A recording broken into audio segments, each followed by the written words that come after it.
And breaking right now, hundreds of activists are rallying near the Atlanta Public Training Facility construction site. This is in DeKalb County. It's all part of the movement against the facility. It's called Block Cop City. As we take a live look from the Atlanta News First chopper at Boulder Crest and Constitution Road, right near I-285. And within the hour, a clash between protesters and police resulted in tear gas being deployed. And this, of course, follows a weekend full of planning events that the group took part in getting ready for today's protests. Thanks so much for joining us on this Monday. I'm Rick Fulbaum. And I'm Joy Lim Nakrin. So the preparation started Friday with a crash course on essentially protesting and the legal rights surrounding it. Atlanta News First Madeline Montgomery's live now at Gresham Park. A lot of activity, as we saw from the aerial view. What are you seeing there on the ground, Madeline? So where we are, police have the road pretty much blocked off at Boulder Crest and Constitution. So down a little ways, you can see where police just have traffic at a standstill over here. And we're seeing protesters actually start to turn around. I was told by one of the folks who was marching with the group that there was a confrontation between police and the activists, and tear gas was deployed, and at that point that's when folks started turning around, heading back to their starting point of the park. But before this even began, there was a rally, and during that rally folks said specifically that they did not want there to be any violence, they did not want to use any weapons, they didn't want to destroy anything. So here's the rally.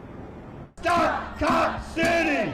Stop Cop City! Call to action for hundreds of activists opposed to the Atlanta Public Safety Training Facility being built in the South River Forest area of DeKalb County.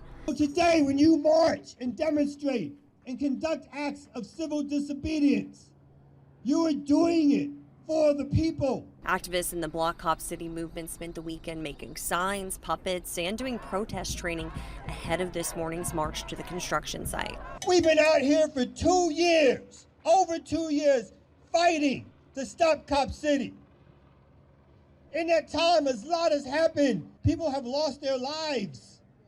People have been charged with domestic terrorism. In the crowd, the parents of Manuel Paez Terran, a protester fatally shot by police in January. We're going to continue running. We're going to continue defending the forest. We're going to continue defending the legacy of Tortuguita. The training facility being built will be used by police, firefighters, and EMS. Atlanta city leaders saying that police will specifically be trained in de-escalation at that facility. The city and the state will use every means and mechanism to defeat this movement.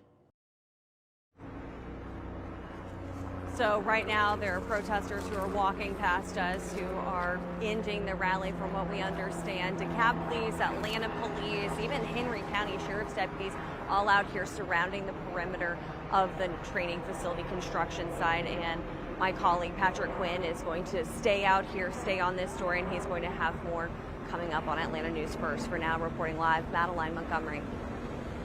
Thank you so much, Madeline. Of course, we're going to keep following the latest. You're going to keep following the latest, and Patrick as well.